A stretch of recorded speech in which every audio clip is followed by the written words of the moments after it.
मुंबई शहरातील कायदा आणि सुव्यवस्था अबाधित राखण्यासाठी मुंबई पोलिसांनी मोठी आणि धडक कारवाई केली आहे। परिमंडळ 7चे पोलीस उपायुक्त हेमराज सिंह राजपूत यांच्या आदेशानुसार तब्बल 50 सराईत गुन्हेगारांना बृहन्मुंबई, ठाणे आणि नवी मुंबई पोलीस आयुक्तालयाच्या हद्दीतून तडीपार करण्यात आले। या सर्व आरोपींवर वारंवार गुन्हे करण्याचे आरोप असून अवैध धंदे, मारामाऱ्या, धमक्या आणि इतर बेकायदेशीर कृत्यांमध्ये त्यांचा सहभाग असल्याचं समोर आलंय।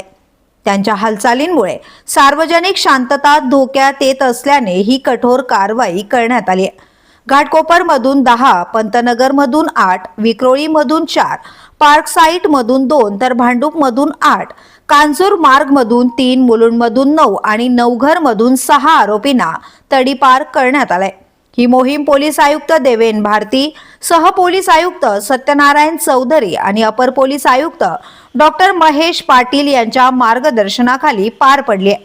सर्व पोलीस ठाण्यांनी समन्वय साधत ही कारवाई यशस्वी केली आहे। मुंबई पोलिसांच्या या धडक कारवाईमुळे गुन्हेगारीवर आळा बसण्याची शक्यता असून नागरिकांमध्ये सुरक्षिततेची भावना अधिक बळकट होणार आहे।